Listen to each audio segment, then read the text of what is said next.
deixa eu perguntar, você chegou agora a falar que você chegou a falir totalmente, ficou sem dinheiro. Como que tá a situação agora? Aí você faturou muito com o OnlyFans. Como que tá hoje? Assim, você disse que continua com o OnlyFans, continua trabalhando porque você precisa desse dinheiro, né? Mas como tá a sua situação financeira atual? Olha, eu tive muitos altos e baixos, porque assim, todo mundo sabe que eu estou movendo um processo contra a antiga religião a qual eu seguia. E eu perdi em primeira instância, e isso me deixou muito chateada, porque isso me abalou mentalmente muito, assim, muito, muito, muito. E aí me desestruturou financeiramente, me quebrou literalmente, porque eu acabei perdendo todo o meu patrimônio para a igreja. E aí eu tive que começar do zero. E como que eu comecei do zero? Na prostituição, infelizmente, com 21 anos. Só que agora eu não tinha mais 21 anos, né? Eu já não tinha mais aquela cabecinha de criança, mas ao mesmo tempo criança, não, modo de falar, né? Uma menina nova, porque eu já tinha 21 anos, não era uma criança. Pelo amor de Deus, depois tá falando que é André Surak, tá, né? 21 Cuidado, anos, cuidado, gente. 21 anos, maior de idade. Mas, assim, eu era muito infantil. E aquele tempo também é diferente de hoje, né? Hoje as pessoas são muito mais maduras. Mas agora eu já estava bem cansada para voltar tudo, sabe? Reconquistar do zero. Eu não tinha muito tempo, então voltei para a prostituição naquele momento. E só que surgiu a tal das plataformas de conteúdo adulto. Eu disse, mas eu já tô, não? Por que não? Né? Então, assim, menos pior ainda, porque não corria tanto risco, né? Porque é perigoso. É um mundo que eu não digo para vocês, menina, cuidado, não faça isso. Sabe, não é porque existe, é muito perigoso, coloca a sua vida em risco, você não sabe se volta para casa. Eu já passei por coisas horríveis, fiz um livro, Morri para Viver, que foi best-seller. E falo que é um mundo, apesar da história ser linda, eu falo com muito orgulho da história, da história, é por causa que a gente sofreu muito, entende? Então você passar por tudo isso e você tá bem, você tá viva e você tá aqui forte, com a cabeça ainda boa, é uma luta, entende? Então eu não recomendo, não faço apologia a isso. Pelo amor de Deus, não escolha esse caminho, porque as consequências, principalmente psicológicas, São são grandíssimos. grandíssimas, sabe? Tem mulheres que não suportam, né? E infelizmente às vezes tiram até a própria vida, porque é um abalo psicológico muito grande, porque é o nosso corpo, é sagrado, né? E ser tocado dessa maneira, então é algo que eu não recomendo. E aí eu tive que voltar, porque foi uma escolha minha, né? Eu queria voltar a ter o que eu tinha perdido, que a igreja tinha levado. E aí surgiu a oportunidade da plataforma e eu ganhei muito dinheiro. Aí o que eu fiz? Eu investi em empresas. Só que o que acontece? Não tenho sócios. Se você for abrir uma empresa, você tem que estar lá. Aula de empreendedorismo com André Surak agora, por gentileza, vamos lá. Tive supermercado, tive várias lojas de frango, várias de O supermercado fechou também? Quebrei. Porque assim, você tem uma empresa no Brasil, existe até estudos agora falando sobre isso, que muitas microempresas quebram, né? Então assim, os nossos impostos são muito altos. E aí, para você ter um lucro, você tem que vender muito para você ter um lucro, porque para você ter um funcionário é o dobro do valor que você paga. Então, você ser empresário no Brasil, microempresário, né? Porque tem pessoas que são muito ricas, é diferente, mas quando você está tentando lutar para tentar viver do seu próprio sustento, é muito difícil. Muitas pessoas quebram. E foi o que aconteceu comigo, porque eu não podia estar lá. Eu tinha que continuar trabalhando com conteúdo adulto para poder pagar minhas contas, porque esse dinheiro estava sendo investido nas lojas, nas mercadorias, né, para tentar sustentar. O que aconteceu? Quebrou tudo. Aí vai de novo, por isso que eu digo, né? Vai de novo.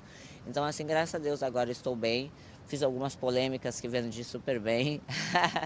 Não me orgulho disso, mas pelo menos paguei os meus impostos, paguei as minhas contas. E ainda estava preocupada, sabe por que estava tirando a minha pasta? Eu sou uma pessoa assim, minha avó dizia assim, ó, o pobre só tem um nome, se sujar não come. E eu sempre fui uma pessoa que eu não posso dever nada para ninguém.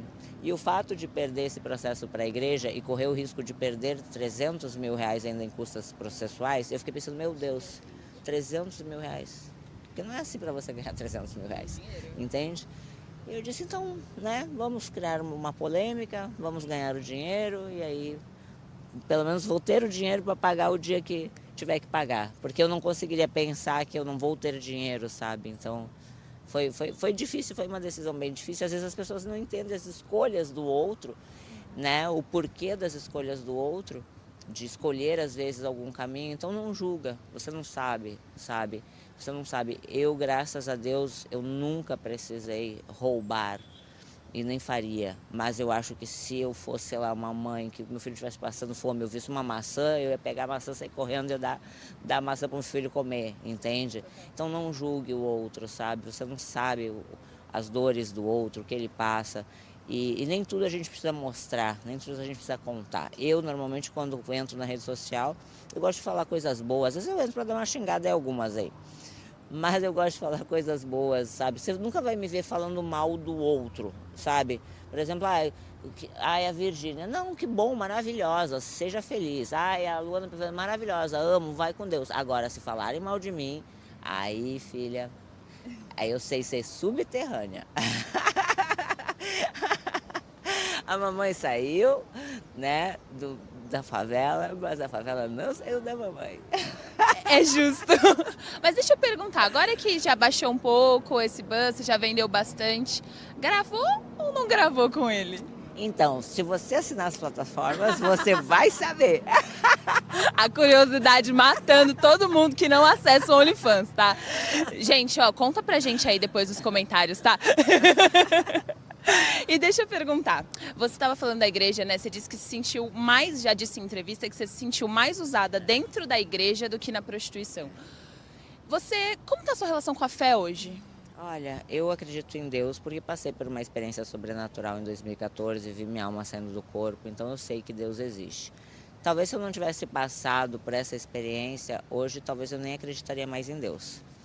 Então eu até peço perdão para você que sofreu abuso religioso, eu peço perdão em nome da igreja, sabe? Porque assim, hoje de 100%, 99% virou comércio, virou um CNPJ.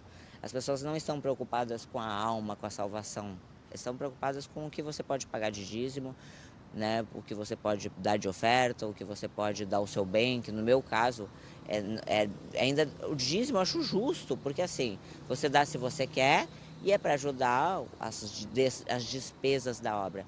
Mas quando você pede sacrifício, que é o que pedia, né, que é a tal da fogueira santa, que eu acho um absurdo isso, é justamente tirar o patrimônio da pessoa, o carro, a casa. E eu fico pensando, André Surak, tive 2 internações psiquiátricas, tá? Precisei me tratar.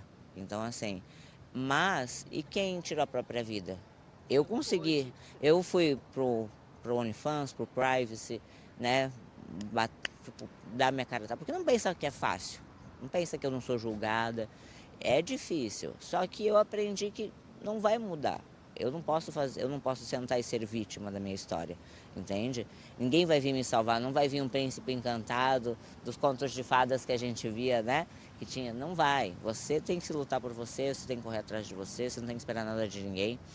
E que nem eu disse, não fazendo mal a ninguém, pra mim tá tudo certo. Se eu fiz mal, foi a mim mesma, entende? Mas se for pela minha família, eu faria tudo de novo. Eu me machucaria tudo que me machuquei se fosse para viver hoje o que eu vivo, sabe? Eu sei que nada é nosso, é tudo emprestado, né? A gente tá aqui de passagem, eu não sei quanto tempo eu vou viver aqui. Mas eu sei que enquanto eu vivi, eu fui uma boa filha, eu sei que eu fui uma boa mãe, eu sei que fui uma boa esposa, sabe? Então eu sei do que eu deixaria. Se hoje eu partisse, eu sei que algumas pessoas sentiriam a minha falta e isso para mim importa.